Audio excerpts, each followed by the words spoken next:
جس کے پاس تھا وہ مجھے بتانا نہیں چاہتا تھا، لیکن اب میں نے ارادہ کر لیا تھا کہ سچ کیا ہے جان کر رہوں گی۔ اس سب کے پیچھے کا راز مجھے جاننا تھا، حقیقت سے پردہ اٹھانا تھا۔ شاید میرا بیٹا کسی برے فعل کو سر انجام دے رہا ہو، نہ جانے وہ لڑکیاں کہاں سے آتی تھی اور کہاں چلی جاتی تھی، لیکن میں اب مزید یہ سب ہوتے ہوئے نہیں دیکھ سکتی تھی۔ مجھے حقیقت جاننی تھی۔ صبح اٹھتے ہی اپنی بہن کے گھر چلی گئی، جس کی اکلوتی بیٹی طلاق کے بعد میں کیا بیٹھی تھی۔ بہن بیوہ تھی اور بیمار رہتی تھی۔ میں نے فیصلہ کیا میں اپنی بھانجی کو اپنی بہو بناؤں گی۔ میں نے بہن سے کہا تو اس نے فوراً ہاں کر دی، کیونکہ وہ دل کی مریضہ تھی اور اسے ہر وقت اپنی طلاق یافتہ بیٹی کی فکر لاحق رہتی تھی۔ اور جب یہ خبر بیٹے کو دی تو اس کی خوشی کے مارے پاؤں ہی زمین پہ نہیں ٹک رہے تھے، کیونکہ میری بہن اور میں نے بچپن میں ہی ان دونوں کا رشتہ طے کر دیا تھا۔ لیکن جب شادی کا وقت آن پہنچا تو میری بھانجی نے اس سے شادی سے انکار کر دیا، اور پھر میری بہن نے اپنی بیٹی کی خواہش کے مطابق اس کی شادی کر دی، اور اب کئی سال گزر جانے کے بعد وہ طلاق کا دھبا خود پر لگائے گھر آ بیٹھی تھی۔ لیکن جو کچھ بھی ہوا تھا، شاید میرا بیٹا میری بھانجی سے محبت کرتا تھا۔ میں نے اپنے بیٹے کی شادی اپنی بھانجی سے کر دی، اور بچے کی پیدائش تک مجھے انتظار کرنا تھا۔ وقت یوں ہی گزرتا گیا اور سب کچھ بالکل صحیح ہو گیا تھا۔ جتنے شک و شبہات میرے دل میں تھے اپنے بیٹے کو لے کر وقت کے ساتھ ساتھ ختم ہوتے چلے جا رہے تھے۔ میرا بیٹا میری بھانجی کو اپنی ہتھیلی کا چالا بنا کر رکھتا، ہر وقت اس کے آگے پیچھے گھومتا رہتا۔ میری بھانجی میرے بیٹے کے ساتھ بہت خوش تھی اور ہر وقت میری احسان مند رہتی کہ میں نے اسے اپنے بیٹے کی زندگی میں شامل کیا، اور میں بھی ان دونوں کو خوش دیکھ کر مطمئن ہو جاتی۔ ان کی شادی کو کچھ ہی عرصہ گزرا تھا اور میرا بیٹا پرجوش انداز میں بتانے لگا کہ وہ باپ بننے والا ہے۔ اس خبر سے میری بھانجی اور میں بھی بہت خوش تھے۔ میری بہن تو اپنی بیٹی کی شادی کے چند دن بعد ہی چل بسی تھی۔ اب میری بھانجی کا یہی میکہ تھا اور یہی سسرال۔ بہت خیال رکھتا میری بیٹی کا، میری بھانجی کا میرا بیٹا بہت خیال رکھتا، اس کی ہر خواہش پوری کرتا، اسے بستر سے پیر نیچے تک نہ رکھنے دیتا، اور اسی طرح اس نے میری بھانجی کو پورے 9 ماہ آرام کروایا۔ اور پھر آخر کا وہ دن آ گیا جب اللہ نے ہمارے گھر خوشیوں کی برسات کی۔ میرے بیٹے اور بھانجی کا دامن خوشیوں سے بھرا۔ میرے بیٹے کا چاند سا بیٹا ہوا۔ میرا بیٹا باپ بننے پر بہت خوش تھا۔ میں نے پہلی بار بیٹے کو اتنا خوش دیکھا تھا، ورنہ اس سے پہلے تو وہ ہسپتال آ کر جھانکتا تک نہیں تھا، اور آج پورے محلے میں خوشی سے مٹھائی بانٹ رہا تھا۔ میں بہت حیران تھی کہ پہلی 3 بیویوں کے ساتھ اس نے ایسا کیوں کیا۔ میری سمجھ میں ابھی تک کچھ نہیں آ رہا تھا۔ مجھے تو لگا تھا کہ بہو اس بار بھی مجھے اپنے بچے کو نہ دیکھنے دے گی اور اسے کہیں پھینک کر میرے بیٹے سے خلا لے لے گی، مگر اس بار تو معاملہ پہلے سے الٹ ہو گیا تھا۔ اب مجھے ہینا یاد آتی تھی، اور وہ جب بھی مجھے یاد آتی میں اس کی سلامتی کی دعا کرتی۔ ہینا میرے بیٹے کا ماضی تھی، وہ ماضی جو ایک راز تھا، اور یہ پہیلی اب بھی الجھی ہوئی تھی۔ بیٹے کی پیدائش کے بعد تو میرا بیٹا اور بہو بہت خوش تھے۔ میں خوش تھی ان دونوں کے لیے، اور خاص طور پر اس بات سے میرے سارے شک غلط ثابت ہوئے تھے۔ میرا بیٹا کسی غلط فعل میں ملوث نہ تھا۔ ایک دن مجھے اطلاع آئی کہ میری نند دنیا فانی سے کوچ کر گئی۔ میں جنازے میں شرکت کے لیے اسی دن دوسرے شہر میں جا پہنچی جہاں میری نند کا گھر تھا، پھر سویم تک وہیں رکی کہ نند کی بیٹی اپنے 3 سالہ بیٹے کو پریشان لیے گھوم رہی تھی۔ وجہ پوچھی تو پتہ چلا کہ بچے کو شدید بخار ہے۔ پھر میں اپنی نند کی بیٹی کے کہنے پر ان دونوں کو لے کر قریبی ہسپتال چلی گئی، وہاں بچے کا علاج کروایا۔ میں ہسپتال کے اندر بنے ہوئے میڈیکل سٹور سے دوائی لے رہی تھی کہ اچانک مجھ سے کوئی ٹکرایا۔ ٹکرانے والے کے ہاتھ سے فائل گر گئی تھی، اور اس کے ساتھ ایک 1.5 سال کی بچی تھی۔ میں فائل اٹھانے کے لیے جھکنے لگی تو اس نے جو کہا میرے پیروں تلے سے زمین نکل گئی تھی۔ میرے کانوں میں ہینا کے نام کی آواز آئی تھی۔ سامنے کھڑی لڑکی جس نے خود کا چہرہ چادر سے پلو سے ڈھکا ہوا تھا، اچانک چھوٹ گیا۔ وہ واقعی ہینا تھی۔ میں اپنی جگہ حیران رہ گئی۔ پھر میں اس کے پاس گئی، روتے ہوئے گلے لگایا اور اس سے گھر چھوڑنے کی وجہ پوچھی۔ وہ بتانے کو تیار نہیں تھی، مگر میرے مجبور کرنے پر اس نے بتا دیا۔ اس نے جو انکشاف کیا وہ جان کر میرے تو ہوش اڑ گئے۔ کبھی سوچا بھی نہ تھا کہ میرا بیٹا اس حد تک بھی گر سکتا ہے۔ ہینا روتے ہوئے بتانے لگی، میری ایک غلطی نے مجھے برباد کر دیا۔ میں اپنے کالج کے ایک لڑکے کو پسند کرتی تھی اور وہ بھی مجھے پسند کرتا تھا۔ ایک دن اس نے مجھے ملنے بلایا تو میں بھی چلی گئی۔ اس نے مجھے شربت پلایا جس میں نہ جانے کیا تھا۔ آنکھ کھلی تو میں جان چکی تھی کہ میری عزت نیلام ہو چکی ہے، لیکن اس نے اس سب کو اپنی محبت کا نام دے کر ٹال دیا۔ ایک دن طبیعت خراب ہوئی تو اماں ہسپتال لے گئیں۔ وہاں ڈاکٹر نے بتایا میں امید سے ہوں۔ گھر آ کر اماں ابا نے بہت مارا اور کہا کہ میں اس لڑکے کو بلاؤں تاکہ وہ میرے نکاح کر سکیں اس سے، یہاں سے رخصت کریں، کیونکہ میری آوارگی کا سایہ وہ اپنی دوسری بیٹیوں پر پڑنے نہیں دینا چاہتے تھے۔ میں نے اسے کال کر کے سب کچھ بتا دیا تو وہ آگے سے ہنسنے لگا اور یہ کہہ کر کال کاٹ دی کہ وہ بس مجھے پاگل بنا رہا تھا، وہ کیوں کرے گا مجھ جیسی آوارہ لڑکی سے شادی۔ پھر میں اپنا گھر چھوڑ کر ایک فلاحی ادارے میں آ گئی جہاں بے سہارا عورتیں رہتی تھیں۔ گھر چھوڑنے کی وجہ سے یہ تھی کہ میرے بھائی اور ابا میری جان کے دشمن بن گئے تھے۔ وہ دن رات مجھے ختم کرنے کے پلان بنا رہے تھے، اس لیے موقع ملتے ہی میں گھر سے بھاگ آئی۔ اس فلاحی ادارے میں رہتے ہوئے مجھے ابھی چند ہی دن گزرے تھے کہ میری ملاقات آپ کے بیٹے سے ہوئی، کیونکہ آپ کا بیٹا اس ادارے میں جاب کرتا تھا۔ اس نے کہا کہ وہ میرے بارے میں سب جانتا ہے اور پھر بھی مجھ سے شادی کرنا چاہتا ہے اور میری زندگی میں خوشیاں بھرنا چاہتا ہے، مگر اس شرط پہ کہ جو بچہ میرے پیٹ میں ہے وہ اس بچے کو نہیں اپنائے گا اور اس بچے کی شکل میں اسے اور اس کی ماں کی کبھی بھی نہیں دکھاؤں گی اور اسے کہیں دور جا کر پھینکاؤں گی۔ میں نے اس کی شرط مان لی اور آپ کے بیٹے سے شادی کر لی۔ میری مجبوری تھی، میں پھر سے عزت کی زندگی جینا چاہتی تھی۔ شادی کے بعد میں آپ کے بیٹے کی ہر بات مانتی تھی اور جب بچی پیدا ہوئی تو اسے دوسرے شہر کے ایک فلاحی ادارے میں لے آئی تھی۔ پھر ایک دن میری نیند سے آنکھ کھلی تو میں نے اپنے شوہر کو بات کرتے سنا کہ وہ مجھے کسی آدمی کے آگے بیچ دے گا جس کے بدلے میں اسے بہت سے پیسے ملیں گے، اور یہی اس کا کام تھا۔ وہ اس ادارے میں آنے والی خوبصورت لڑکیوں سے دھوکے سے شادی کر لیتا اور جب اپنا جی بھر جاتا تو انہیں آگے بیچ دیتا۔ میں نے اس دن اپنے شوہر کی ساری بات سن لی تھی۔ مجھے بہت دکھ ہوا تھا، مگر میں چپ چاپ سوئی رہی اور پھر فجر کو اٹھ کر میں اس گھر سے بھاگ آئی، کیونکہ میں مزید ایک دن وہاں رہتی تو وہ مجھے بھی بیچ دیتا۔ پھر وہاں سے بھاگ کر میں اس ادارے میں آ گئی جہاں اپنی بچی چھوڑ آئی تھی، اور بہت کوششوں کے بعد میں نے اپنی بچی ان سے واپس لے لی اور اس شہر میں آ کر رہنے لگی۔ اب میں ایک اسکول ٹیچر بن کر اپنا اور اپنی بیٹی کا حلال روزی سے پیٹ پالتی ہوں۔ ہنا کی بات مکمل ہوئی تو اس وقت میری آنکھیں شرم سے جھک گئی تھیں۔ اسے دیکھا اس کا چہرہ بھی آنسوؤں سے تر تھا۔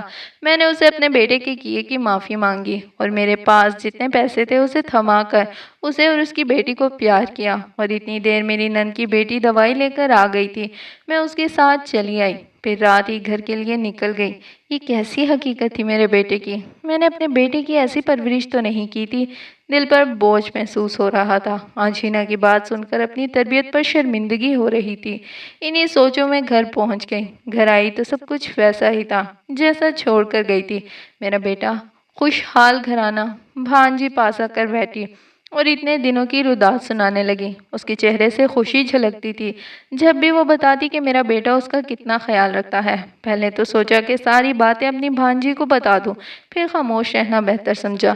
رات ہو گئی اور بیٹا اور بھانجی رات کا کھانا کھا کر اپنے کمرے میں چلے گئے اور میں اپنے کمرے میں آ گئی۔ رات سونے سے پہلے بھانجی نے یاد دہانی کروائی کہ نیند کی گولی لے لیں۔ کافی عرصہ ہو گیا تھا کہ بنا نیند کی گولی کے نیند نہیں آتی تھی۔ بہو کو کہہ کر بھیج دیا کہ میں گولی لے چکی ہوں، لیکن گولیاں ختم تھیں اور پھر بستر پر لیٹے یہی سوچتی رہی، کیا مجھے ساری باتیں اپنی بھانجی کو بتا دینی چاہیے؟ نہیں، اب تو وہ ٹھیک ہو گیا ہے اور مجھے نہیں لگتا تھا کہ وہ اب بھی ایسے برے فعل کو سر انجام دے گا۔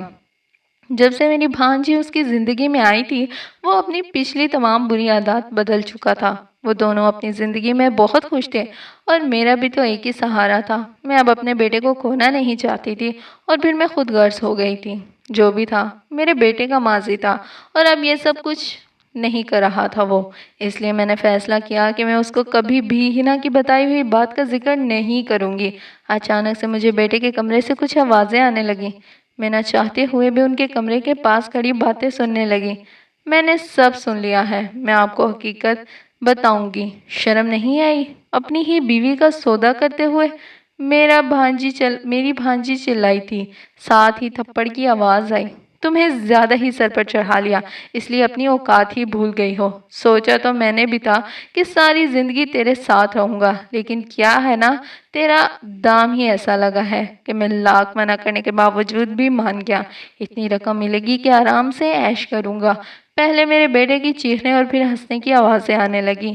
چلو تیار ہو جا، میں بھی کچھ دیر میں مالا مال ہو جاؤں گا، اس نے ہنستے ہوئے کہا۔ میں واپس اپنے کمرے میں آئی اور جلدی سے پولیس کو کال کی۔ کچھ ہی دیر میں دروازہ بجا اور میرا بیٹا خوشی خوشی دروازہ کھولنے آیا تو حیران رہ گیا، کیونکہ دروازے پر پولیس تھی، اور پھر ساری حقیقت بتانے کے بعد پولیس میرے بیٹے کو لے گئی۔ ایک ماں کے لیے بہت مشکل یا شاید ناممکن ہوتا ہے کہ وہ اپنے بچے کو تکلیف میں دیکھ سکے، اور میں نے اپنے ہی ہاتھوں سے اپنے بچے کو سلاخوں کے پیچھے پھینک دیا تھا۔ میرا بیٹا میری اکلوتا سہارا، چاہتی تو خاموش رہتی اور اپنا بڑھاپا سکون سے گزارتی، مگر ضمیر کی آواز نے خاموش نہیں رہنے دیا۔ میں ہمیشہ سوچتی تھی کہ اللہ تعالیٰ نے مجھے بیٹی کیوں نہیں دی، لیکن آج شکر ادا کرتی ہوں کہ اللہ تعالیٰ نے مجھے بیٹی نہیں دی، ورنہ میرا بیٹا دوسروں کی بہن بیٹیوں کے ساتھ جو کرتا تھا، کہیں اس کا مکافات عمل اس کو نہ بھگتنا پڑ جاتا۔ دوستو، اگر آپ کو کہانی پسند آئی ہو، اگر آپ نے کہانی سے کوئی سبق حاصل کیا ہو، تو دوستو میرے چینل کو سبسکرائب کیجئے اور ویڈیو کو لائک کیجئے۔ پھر ملیں گے اگلی کسی کہانی کے ساتھ، تب تک کے لیے خوش رہیے، خوشیاں بانٹیے، اپنا خیال رکھیے، اپنے ماں باپ کا خیال رکھیے۔ اللہ حافظ۔